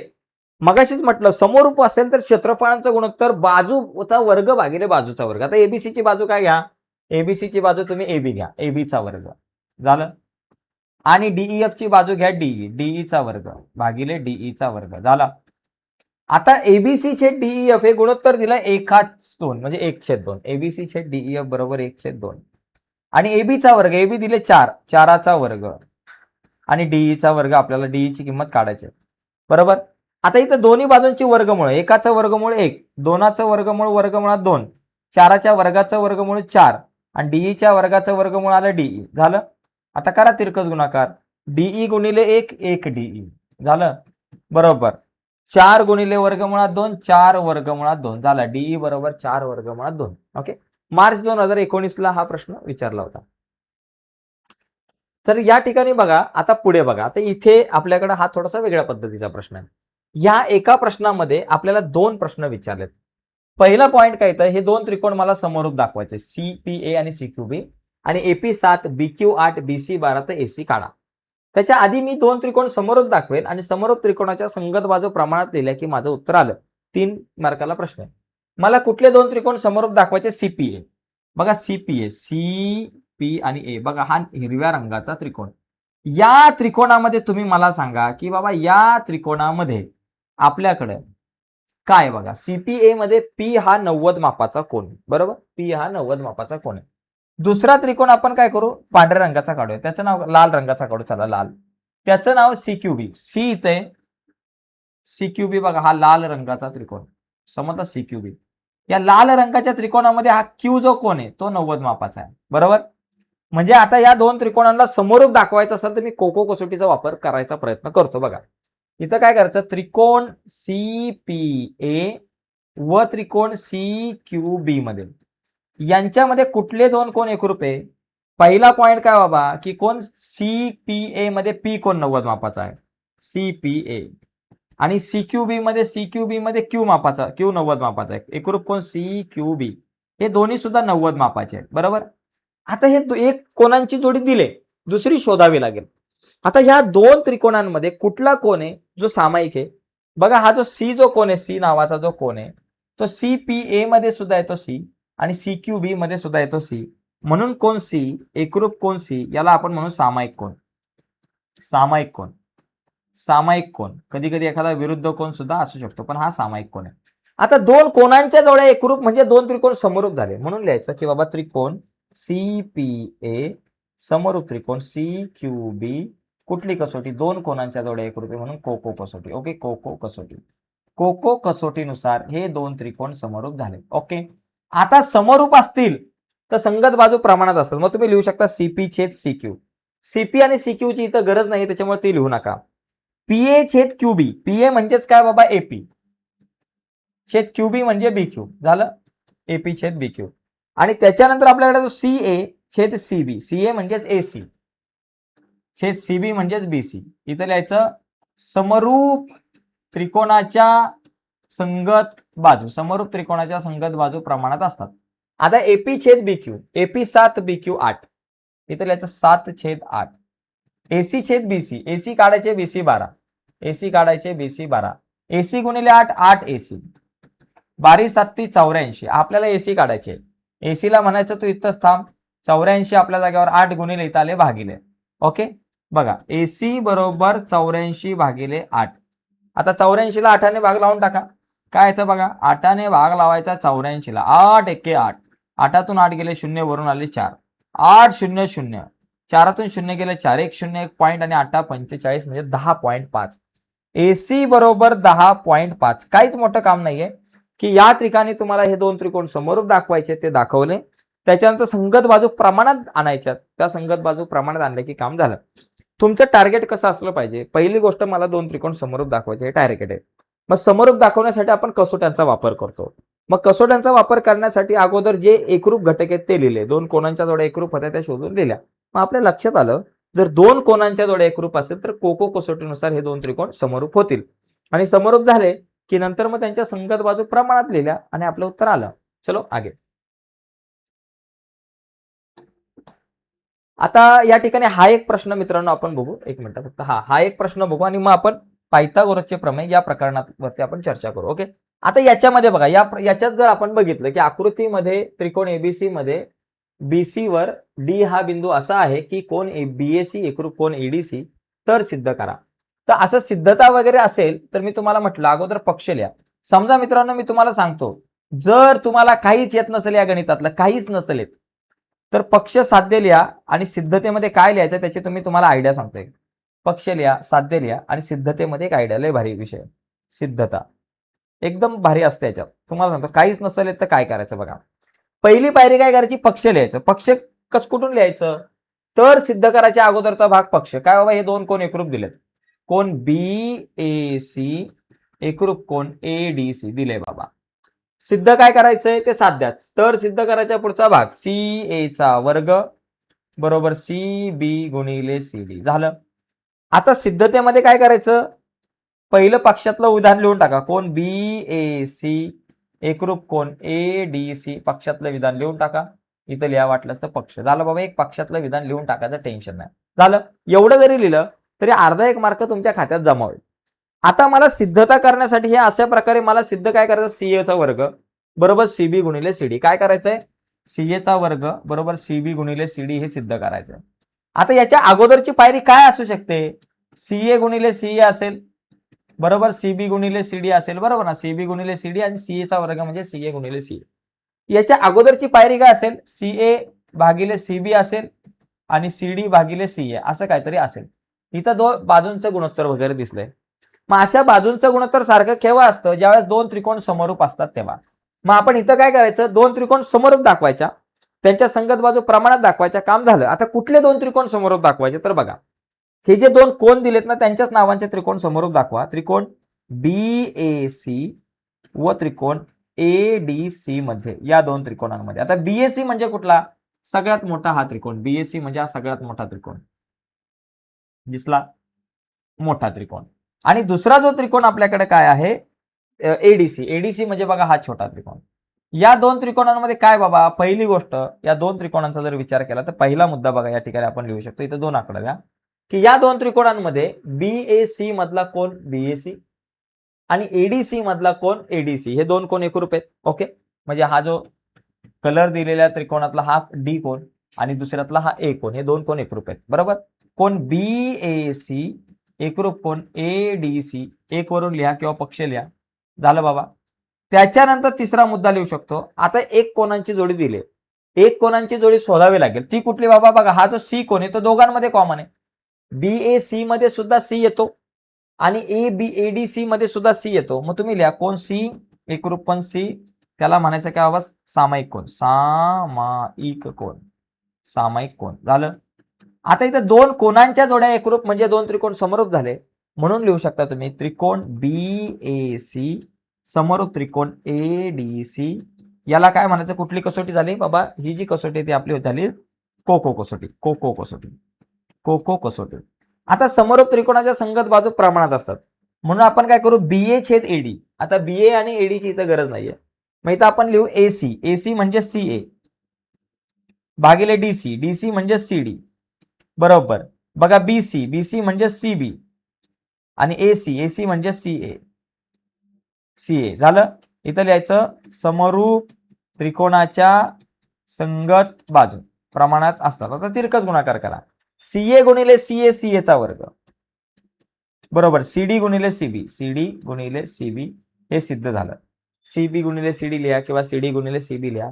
अशा प्रकारे मित्रांनो आपण या सिद्धता करू शकतो. ओके, तर आता आपण काय केलं, पहिली गोष्ट पहिलं जे प्रकरण होतं या पहिल्या प्रकरणातल्या महत्वाचे मुद्दे म्हणजे प्रत्येक संकल्पनेवर आपण एक गणित घेतलंय, म्हणजे तुमच्या सगळ्या संकल्पना गणितांसोबत क्लिअर झाल्या. तुम्हाला सांगतो हे सगळे संकल्पना गुणधर्म पहिलं समजून घ्या आणि नंतर गणिताकडे वळणं गरजेचं असते. आता आपण दुसरं जे प्रकरण आहे ते सुरू करू, पण दुसऱ्या प्रकरणाची चर्चा सुरू करण्याच्या अगोदर एक रिक्वेस्ट आहे मित्रांनो, जर तुम्ही नवीन असाल आपल्या चॅनलवर आणि अजूनपर्यंत आपला चॅनल सबस्क्राईब नसेल केला तर आत्ताच आपला चॅनल सबस्क्राईब करा आणि त्या बाजूला असलेलं बेलचं बटन दाबायला विसरू नका. आणखी एक महत्त्वाची गोष्ट, जर तुम्हाला ऑनलाईन क्लास लावायचा असेल तर आपण आपल्या ॲपवरती ऑनलाईन क्लास सुरू केलेला आहे. आपल्या ॲपचं नाव आहे क्रिएटिव्ह मॅथ्स मराठी. या ॲपवर आपण गणित, विज्ञान आणि इंग्लिश या 3 विषयांचा ऑनलाईन क्लास सुरू केलाय. रोज रात्री 8 वाजता ऑनलाईन क्लास असतो. ओके, आणि याच्यामध्ये ऑनलाईन क्लास जो आहे तो तुम्ही रोज रात्री 8 वाजता जॉईन करू शकता. 3 विषय होणार आहेत आणि फक्त ₹199 याची फी आहे, फक्त ₹199 महिना. प्रत्येक महिन्याला ₹199 भरून तुम्ही हा जो कोर्स आहे तो अटेंड करू शकता. ठीक आहे, तर आजच्या चर्चेमध्ये आता आपण दुसरं जे प्रकरण आहे ते आता आपण सुरू करूयात, पायथागोरसचे प्रमेय. ओके, त्या प्रकरणातले जे काही महत्वाचे प्रश्न आहेत तर या प्रश्नांवरती आता आपल्याला एक चर्चा करायची आहे. बघा यस, तर बघा इथं सगळ्यात महत्वाचा मुद्दा MN इथं P असतोय पॉईंट, बरं इथं P बिंदू आहे एवढं लक्षात घ्या. आता ही आकृती तुम्ही लक्षात घ्या, आकृतीवरून सूत्र, जर तुम्हाला ही अशी आकृती दिसली, काय दिलंय त्रिकोण MNP मध्ये MNP बरोबर 90, NQ लंब MP, काटकोन त्रिकोणामध्ये कर्णावर जर लंब टाकला असेल तर तिथं भूमिती मध्याचा गुणधर्म होतो. मला MQ9 दिले, QP 4 दिले आणि मला NQ काढायचंय, म्हणजे भूमिती मध्याचा गुणधर्म. फक्त लिहायचं की बाबा त्रिकोण MNP मध्ये या MNP मध्ये जर तुम्ही बघितलं की रेख NQ लंब MP दिले, असं दिलं असेल तर इथं भूमिती मध्याचा गुणधर्म म्हणून लिहायचं की बाबा भूमिती मध्याच्या प्रमेयानुसार आता इथं कसं सूत्र तयार होईल मित्रांनो, तुम्हाला आकृतीवरून सूत्र तयार करता आलं पाहिजे. इथं कसं सूत्र तयार होईल, NQ चा वर्ग बरोबर बघा हा जो तुमचा जो लंब टाकलाय त्याचाच वर्ग करायचा आणि या दोघांचा गुणाकार MQ गुणिले QP झाला. आता याच्यात किमती टाका, MQ 9, QP 4, 9 गुणिले 4, 9 चोक 36. आता NQ चा वर्ग 36, मग NQ बरोबर किती, 36 चा वर्गमूळ 6. संपला विषय, एकदम सिंपल आहे, एकदम भारी. आकृती थोडीशी बदलून आली, समजा अशी आली तुमच्याकडे आकृती तर काय करणार, हा काटकोन आहे, हा तुमच्याकडे समजा A आहे, B आहे, C आहे आणि तर D आहे, हा लंब आहे. या काटकोनातून BD हा लंब टाकलाय, मग सूत्र काय बाबा, जो लंब टाकलाय BD त्याचा वर्ग, या BDचा मी केला वर्ग बरं का, BD चा वर्ग बरोबर AD गुणिले DC. आता या तिघांपैकी कुठल्या तरी 2 बाजू दिल्या जातील आणि तिसरी बाजू काढायला सांगितली जाईल, संपला विषय. तर भूमिती मध्याचा गुणधर्म जरा नीट समजून घ्या. या कन्सेप्टवर आधारित दरवर्षी आपल्याला प्रश्न हमखास विचारला जातो. चलो आगे. आता पुढचा जो गुणधर्म आहे बघा, आता हा तर लय सोपा आहे. एका काटकोन त्रिकोणाच्या बाजू 8 आणि 6 सेमी आहे तर त्याचा कर्ण काढा. हा तर लहानपणापासून मित्रांनो आपण बघतोय. ABC समजा हा काटकोन त्रिकोण आहे, त्या काटकोन त्रिकोणाची एक बाजू 8 सेमी आणि दुसरी बाजू 6 सेमी आहे, तर कर्ण काढण्यासाठी पायथागोरसचं प्रमेय वापरतो.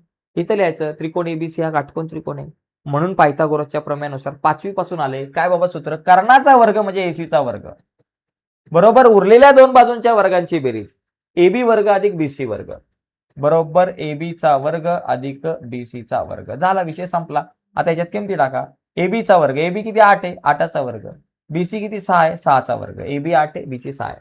8चा वर्ग 64 अधिक 6चा वर्ग 36. म्हणून आपल्याकडे AC चा वर्ग बरोबर 64 आणि 36 झाले 100. दोन्ही बाजूंची वर्गमूळ काढा. AC च्या वर्गाचं AC, 100च्या वर्गाचं वर्गमूळ आलं, 100चं वर्गमूळ आलं 10. AC बरोबर 10, म्हणून कर्णाची लांबी 10. म्हणून लिहायचं बाबा, दिलेल्या काटकोन त्रिकोणाचा जो कर्ण आहे, तो कर्ण जो आहे तो 10 सेमी असणार आहे. काय मोठं काम नाही मित्रांनो, अतिशय सोपा प्रश्न आहे. 4थी 5वी पासून 5वी 6वी पासून आपण हा प्रश्न बघतोय. ओके, चलो आगे. पुढचा बघा प्रश्न. चौरसाची बाजू जी आहे त्या बाजूंची लांबी 10 सेमी आहे, तर कर्णाची लांबी काढा. आता चौरसाची बाजू आपल्याकडे 10 आहे. समजा माझ्याकडे अशा प्रकारे हा चौरस असेल, बरोबर. चौरस A, B, C आणि D हा चौरस आहे. चौरसाच्या सगळ्या बाजू एकरूप असतात आणि चौरसाची बाजू 10 सेमी 10 सेमी 10 सेमी 10 सेमी आहे. कर्ण काढायचा आहे, म्हणजे मला AC काढायचा. आता हा जर कर्ण काढायचा असेल तर इथे काटकोन त्रिकोण होतो. चौरसाचे सगळे कोण 90 मापाचे असतात, काटकोन असतात. म्हणून या ठिकाणी हा ABC हा काटकोन त्रिकोण होतो आणि काटकोन त्रिकोण आला की पायथागोरसचं प्रमेय असतं आणि त्या पायथागोरसच्या प्रमेयानुसार आपण AC काढू शकतो. मग लिहिताना इथं फक्त लिहायचं की बाबा चौकोन ABCD, चौकोन ABCD हा चौरस आहे, चौरस आहे, चौरस आहे. ओके. आता या चौरसाच्या ज्या बाजू आहेत त्या 10 सेमी आहे आणि कर्ण AC काढायचा आहे. म्हणून त्रिकोण ABC मध्ये,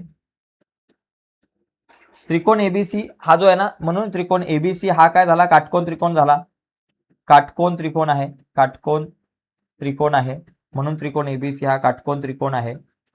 मग हा जर काटकोन त्रिकोण आला तर पायथागोरसच्या प्रमेयानुसार, आणि म्हणून लिहायचं पायथागोरसच्या प्रमेयानुसार AC चा वर्ग, AC चा वर्ग बरोबर AB चा वर्ग अधिक BC चा वर्ग. AB 10 आणि BC 10. मग इथे लिहायचं बाबा AB चा वर्ग म्हणजे 10चा वर्ग, BC चा वर्ग म्हणजे 10चा वर्ग. या 10चा वर्ग 100, पलीकडच्या 10चा वर्ग 100. मग AC चा वर्ग बरोबर 100 अधिक 100 झाले 200. आता 200चं वर्गमूळ किती, AC च्या वर्गाचं वर्गमूळ AC आणि 200चं वर्गमूळ तुम्ही लिहा वर्गमुळात 200. वर्गमुळात 200 म्हणजे 100 गुणिले 2 केलं की 200. आता 100चे बाहेर किती, 10. 100चे बाहेर आले 10, 10 वर्गमुळात 2 म्हणजे AC बरोबर मला काय आलं, 10 वर्गमुळात 2. AC बरोबर 10 वर्गमुळात 2 म्हणजे या चौरसाचा कर्ण जो आहे तो 10 वर्गमुळात 2 असेल. ठीक आहे, चला आता याचा स्क्रीनशॉट घ्या. याच्यानंतर आपण पुढचा प्रश्न बघू.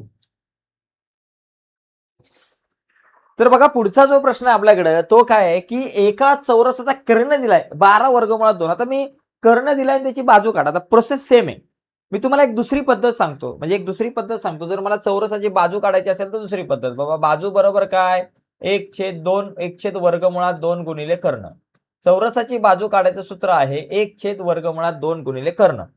आता 1 वर्गमुळात 2 गुणिले कर्ण किती, 12 वर्गमुळात 2 आहे. 12 वर्गमुळात 2 मधले वर्गमुळात 2 वर्गमुळात 2 गेले किती राहिले, 12 सेमी. म्हणजे चौरसाची बाजू 12 सेमी. म्हणजे तुम्ही अशी पण काढू शकता किंवा बाबा दुसरा एक तुमच्याकडे ऑप्शन आहे. हा मी काढला चौरस, त्याचं नाव दिलंय ABCD, त्याचा कर्ण आहे 12 वर्गमुळात 2 आणि मग मी पायथागोरसचं प्रमेय वापरून ABC या काटकोन त्रिकोणात पायथागोरसचं प्रमेय वापरून तुम्ही बाजू काढू शकताय. पण ही एक सोपी पद्धत आहे. ओके, 1 मार्काला आला तर आपल्याला ही पद्धत वापरायची आणि जर 2 मार्काला आला तर डिटेलमध्ये लिहायचं. ओके, मी तुम्हाला दोन्ही पद्धत सांगितल्या. मगाचं एक गणित एका पद्धतीने सांगितलं, आता हे गणित दुसऱ्या पद्धतीने. मगाशी तुम्हाला बाजू दिली होती, कर्ण काढायचा होता. आता कर्ण दिलाय, बाजू काढायचे. दोघांपैकी एखादा प्रश्न आकडे बदलून येत राहतो. आता पुढचा प्रश्न बघा. इथं काय दिलंय बाबा, एक आकृती दिली. या आकृतीमध्ये एक त्रिकोण आहे. या त्रिकोणाचा जर विचार केला बघा, त्रिकोण PSR मध्ये बघा, त्रिकोण PSR मध्ये या त्रिकोणामध्ये काय बाबा, कोण P बरोबर आपल्याकडे 30 अंश मापाचा, त्याच्यानंतर कोण S बरोबर 90 मापाचा आहे. एक कोण 30चा आहे, दुसरा 90चा आहे. मग तिसरा कोण किती मापाचा झाला, 60 मापाचा. म्हणून आपल्याकडं कोण R बरोबर झाला 60 मापाचा. आता एक लक्षात घ्या, इथे एक कोण 30 मापाचा आहे, एक कोण 60 मापाचा आहे, एक कोण 90 मापाचा आहे. तर या ठिकाणी 30 60 90चं प्रमेय होईल. म्हणून इथं आपण लिहायचं, म्हणून 30 अंश 60 अंश 90 अंशच्या प्रमेयानुसार, यानुसार.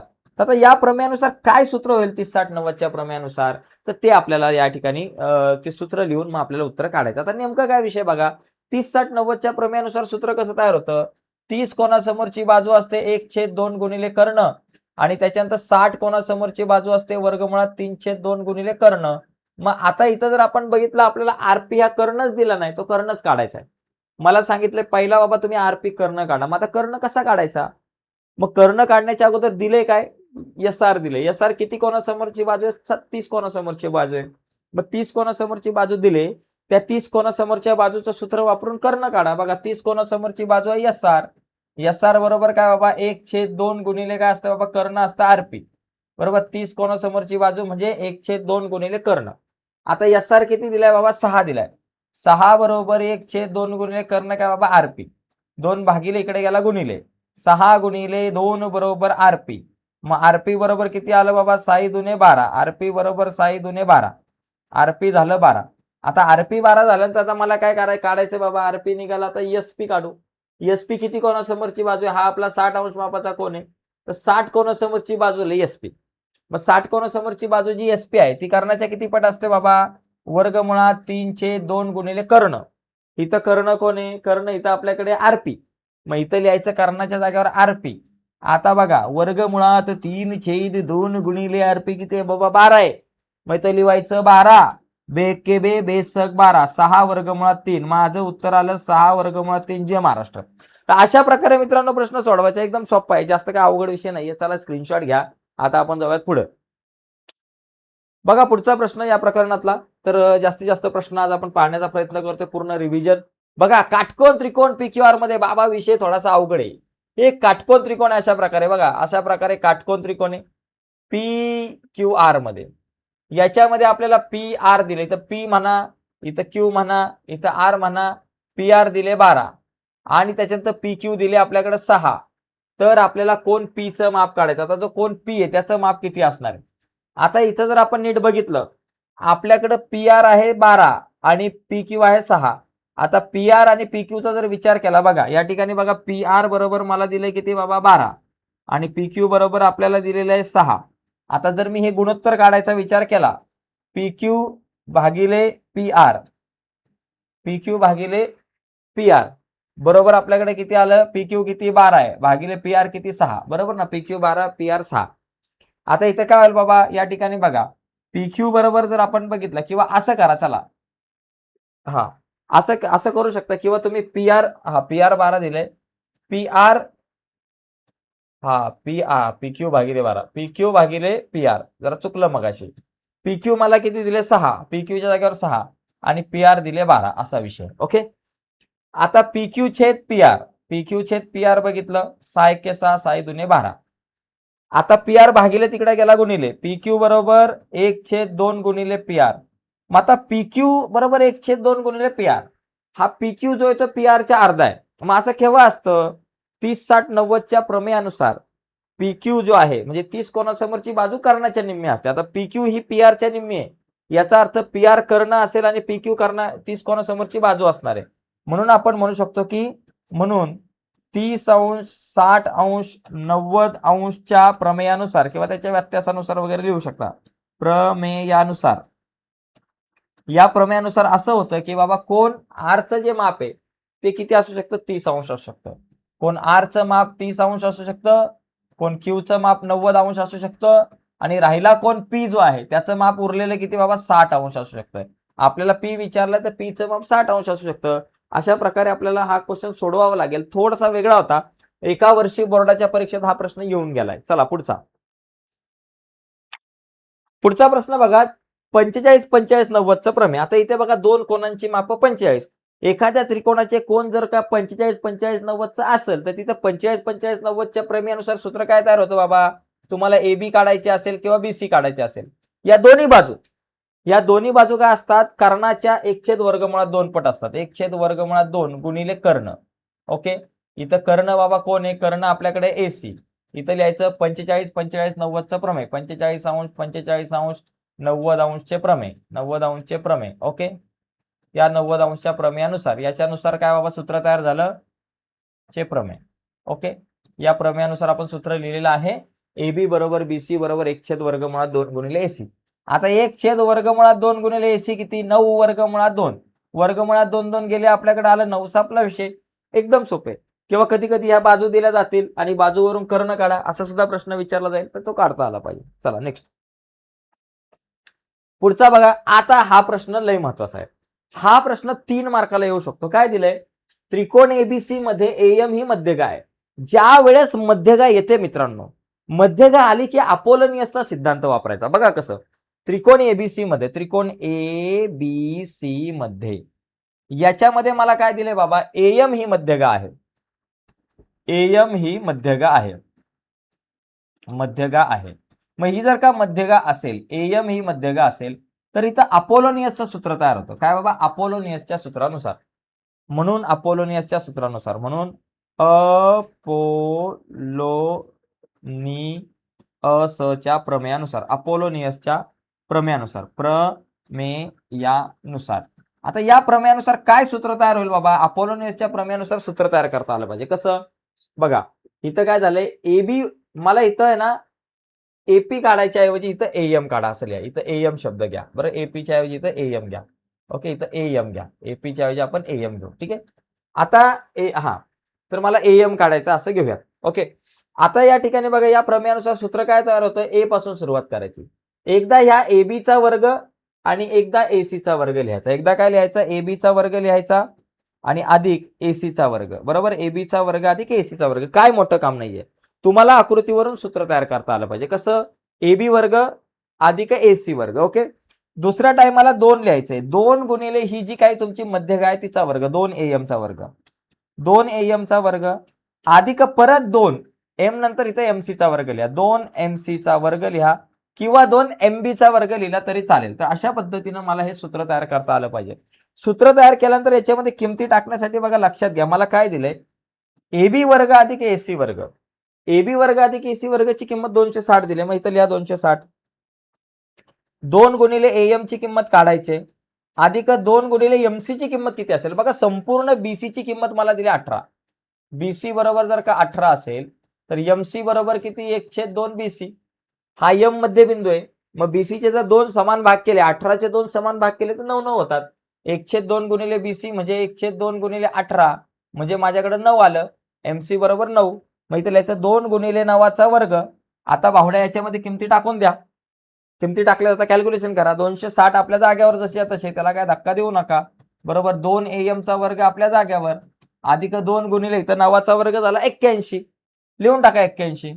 आता पुढे काय होईल? 260 आपल्या जाग्यावर, 2 एएमचा वर्ग आपल्या जाग्यावर, 81 दोन्ही झाले 162. 162 अधिक इकडे आले वजा 260 वजा 162 बरोबर 2 एएमचा वर्ग. मग 2 एएमचा वर्ग बरोबर 260 मधून 162 गेले, किती राहिले? 260 मधून जर 160 गेले असते तर 100 राहिले असते आणि हे 2 वजा केले की 98. आपल्याकडे उत्तर येईल 98. तुम्ही वजाबाकी करून बघा. 260 मधून 162 गेले की 98 येईल. आता एएमचा वर्ग आपल्या जाग्यावर, 98 आपल्या जाग्यावर, 2 गुणिले पलीकडे आले भागिले, मग आपल्याकडे येईल एएमचा वर्ग बरोबर 98च्या निम्मे झाले 49. मग एएम बरोबर 49चं वर्गमूळ आपल्याकडे आलं 7. म्हणजे एएम बरोबर 7. याचा अर्थ माझी मध्यगा जी आहे एएम ती 7 आली. तर अशा पद्धतीनं आपल्याला हा जो प्रश्न आहे तो सोडवता आला पाहिजे. अपोलोनियसचा जो काही सिद्धांत आहे त्याच्यावर आपल्याला 100% प्रश्न विचारला जाऊ शकतो. तर याचा एक स्क्रीनशॉट तुम्ही घेऊ शकताय. तर या ठिकाणी बघा हा जो एक प्रश्न तुम्हाला दिसतो हा प्रश्न किंवा हा एक प्रश्न हा सुद्धा सेम आहे. इथं सुद्धा तुम्हाला अपोलोनियसचंच प्रमेय वापरायचंय. याच्यामध्ये पण काही जास्त काय अवघड नाहीये. माझ्याकडे अशा प्रकारे हा त्रिकोण आहे पी क्यू आर मध्ये. ओके, पी आहे, क्यू आहे, आर आहे आणि यस मध्यबिंदू आहे क्यू आरचा. क्यू आरचा मध्यबिंदू यस आहे. मग याला तुम्ही असं जोडा म्हणजे इथं 2 एकरूप भाग झाले. म्हणजे इथं सूत्र झालं आपलं अपोलोनियसचं. याच्यानुसार पी क्यू बरोबर 11 आहे, पी आर बरोबर 17 आहे, पी एस बरोबर 13 आहे. तर मला काय करायचं? क्यू आर काढायचं. तर क्यू आर काढण्याच्या अगोदर आपण एस आर काढू. आपलं सूत्र कसं तयार होतं? पी क्यू वर्ग अधिक पी आर वर्ग. मग इथं लिहायचं बाबा पी क्यूचा वर्ग अधिक पी आरचा वर्ग बरोबर 2 गुणिले पी एस चा वर्ग अधिक 2 गुणिले एस आर चा वर्ग. झालं. आता या ठिकाणी आपण किमती टाकू. बघा पी क्यू वर्ग अधिक पी आर वर्ग. पी क्यू 11, 11चा वर्ग. पी आर किती? 17, 17चा वर्ग. 2 गुणिले पी एस किती? 13, 13चा वर्ग अधिक 2 एस आर चा वर्ग आपल्या जाग्यावर. आता काय होईल बाबा? 11चा वर्ग 121, 17चा वर्ग 289, 2 गुणिले 13चा वर्ग 169 अधिक 2 गुणिले एस आर चा वर्ग आपल्या जाग्यावर. ठीक आहे. आता या दोघांची बेरीज 121 अधिक 289 बघा, 9 आणि 1 10 0, हातच्या लाला 1, 8 आणि 1 9 आणि 2 परत 8 आणि 1 9 आणि 2 11, 11 1 हातच्या लाला 1, 2 आणि 1 3 आणि 1 4, 410 होईल. इथे किती उत्तर येईल बाबा? 410 बरोबर. 169 गुणिले 2 करा बघा, 92 18 8 हातच्या लाला 1, बेसक 12 आणि 1 13, बेक के बे आणि 1 3, 338. 189 गुणिले 1 सॉरी 169 गुणिले 2 केलं तर 338 येईल. अधिक 2 SR वर्ग जसाच्या तसा, 338 अधिक इकडे आले वजा 410 वजा 338 बरोबर 2 SR चा वर्ग. आता 2 SR चा वर्ग आपल्या जागेवर 410 मधून 338 वजा करा बघा, 410 वजा 338 बघा, 10तून 8 गेले 2, हातच्या लाला 1, हा 1 चे 11 झाले, 11 मधून 4 गेले 7, म्हणजे इथं 72 उत्तर येईल. म्हणजे 2 SR चा वर्ग बरोबर 72. आता SR चा वर्ग आपल्या जागेवर 72, आपल्या जागेवर हे दोन गुणिले बरोबर चिन्हाच्या पलीकडे गेले भागिले 2 झाले. मग SR चा वर्ग बरोबर 72च्या निम्मे आपल्याकडे झाले 36. मग SR बरोबर 36चं वर्गमूळ 6. तर अशा प्रकारे आपण SR काढू शकतो 6. पण आपल्याला SR नाही काढायचं, आपल्याला QR काढायचंय. आता SR 6 तर QS पण 6, मग QR किती झाले? 6 आणि 6 12. मग तुम्ही या ठिकाणी जर तुम्हाला QR काढायचा असेल तर आपण म्हणू शकतो की बाबा QR बरोबर 2 SR. वाटलंच तर वरती लिहा, ज्याला चांगले मार्क मिळवायचे त्यांनी लिहा. S हा QR चा मध्यबिंदू आहे म्हणून QR बरोबर 2 SR आणि 2 गुणिले SR आहे 6 म्हणून QR बरोबर 6 2 12 झालं. तर असं आपल्याला इथे म्हणजे दोन्ही गणितं जर तुम्ही बघितली तर ती अपोलोनियसच्या गुणधर्मावरच आधारित होती आणि दोन्ही सुद्धा अतिशय महत्वाची होती, सोपी होती. ठीक आहे. आता बघा पुढचा प्रश्न. पुढचा जो आहे ना, हा एक प्रश्न आपल्याला बऱ्याचदा विचारला जातो, खालीलपैकी कोणते पायथागोरसचं त्रिकूट आहे? तर याची सुद्धा तयारी करा. पायथागोरसचं त्रिकूट म्हणजे काय की पायथागोरस म्हणजे आपल्याला माहिती आहे कर्ण वर्ग बरोबर बाजू वर्ग अधिक बाजू वर्ग. तर याच्यामध्ये कुठलं पायथागोरसचं त्रिकूट आहे? आता इथे कसं ओळखायचं? याच्यामध्ये बघा सगळ्यात मोठी बाजू किती? 14. मग 14चा वर्ग करा. 14चा वर्ग किती येतो बाबा? आपल्याकडे येतो 196 बरोबर. त्याच्यानंतर उरलेल्या दोन बाजूंच्या वर्गांची बेरीज 5चा वर्ग अधिक 12चा वर्ग, 5चा वर्ग 25, 12चा वर्ग 144. आता दोघांची बेरीज किती येते? 5 आणि 4 झाले 9 बरोबर, 2 आणि 4 झाले 6 आणि आपल्याकडे हा एक 169. मला सांगा इथं नंबर 1 आहे, इथं नंबर 2 आहे. दोन्हीकडे बरोबर आले का बाबा उत्तर? एकाकडे 196 आणि एकीकडे 169. मग तुम्ही म्हणू शकता की बाबा 1 व 2 वरून 14चा वर्ग जो आहे तुमचा इज नॉट इक्वल टू 5चा वर्ग अधिक 12चा वर्ग. तर ह्या दोन बाजू सारख्या नाहीये, म्हणजे हे आपलं पायथागोरसचं त्रिकूट नसणार आहे बरोबर. आता तुम्ही बी पण पायथागोरसचं त्रिकूट नसणार, कारण 4चा वर्ग 16, 4चा वर्ग येतो 16 येतो 4चा वर्ग बरोबर, आणि 3चा वर्ग 9 अधिक 3चा वर्ग 9 अधिक 2चा वर्ग 4 13 येतं. ह्या दोन्ही बाजू पण बरोबर नाहीये, त्याच्यामुळे हे सुद्धा पायथागोरसचं त्रिकूट नाहीये. पण तुम्ही हे जर बघितलं 8 15 17, 17चा वर्ग आपल्याकडे 289 येतो बरोबर, आणि 8चा वर्ग अधिक 15चा वर्ग जर केला तर 8चा 64, 15चा 225 आणि या दोघांची जर बेरीज केली तर किती येते बाबा? 5 आणि 4 9, 6 आणि 2 8 आणि हे 289. तर दोन्हीकडे उत्तर सारखी आली, म्हणजे याचा अर्थ सी ऑप्शन जे आहे ते करेक्ट आहे. या ठिकाणी हे पायथागोरसचं त्रिकूट आहे. तर पायथागोरसचं त्रिकूट आहे की नाही ते ओळखता आलं पाहिजे. एकदम सिंपल प्रश्न असतो बरं का. आणि त्याचप्रमाणे इथे बघा, आता ह्या प्रकारचे काही प्रश्न आहेत, तर हे प्रश्न तुम्ही जरा ट्राय करा. हा पण सोपा प्रश्न आहे. त्याच्यानंतर हा एक प्रश्न आहे, हे प्रश्न जरा टिकमार्क करून ठेवा. आता मी इथं या ठिकाणी थांबतो. अजून डिटेलमध्ये जर तुम्हाला हे सगळे प्रश्न जर पाहायचे असेल तर आपण आपल्या ॲपवरती हे सगळे इतर प्रश्न आपण घेणार आहोत. आपलं ॲप जे आहे त्या ॲपवरती आपण लाईव्ह लेक्चर पण घेत असतो. आणि जर तुम्ही ऑनलाईन क्लास नवसाल लावला गणित, इंग्लिश आणि विज्ञानचा, तर तुम्ही आपल्या ॲपवरती ऑनलाईन क्लास जॉईन करू शकता. त्याच्यामध्ये गणित, इंग्लिश आणि विज्ञान हे 3 विषय आपण आपल्या ॲपवरती घेत असतो. रोज रात्री 8 वाजता आपण आपल्या ॲपवर लाईव्ह लेक्चर घेत असतो, ज्याच्यामध्ये इंग्लिश, गणित आणि विज्ञान या 3 विषयांचा समावेश आहे. आणि बोर्डाचे पेपर जवळ आले की त्यावेळेस आपण इतर विषयांची सुद्धा व्हिडिओज आपण आपल्या ॲपवरती बनवत असतो. आणि आपला ॲप जो आहे तो तुम्हाला प्ले स्टोअरवरती मिळेल. ॲपचं नाव आहे क्रिएटिव्ह मॅथ्स मराठी, किंवा ॲपची लिंक व्हिडिओच्या खाली डिस्क्रिप्शनमध्ये मिळेल. तर तुम्ही आपला ॲप डाउनलोड करा आणि यावरती हा जो कोर्स आहे, ऑनलाईन क्लास जो आहे तो 10वीचा, तो जर जॉईन करायचा असेल तर त्याची फी फक्त आहे 199 रुपये. म्हणजे तुम्ही दर महिन्याला फक्त 199 रुपये भरून आपला हा जो ॲप आहे हा तुम्ही जॉईन करू शकता फक्त 199 रुपयामध्ये.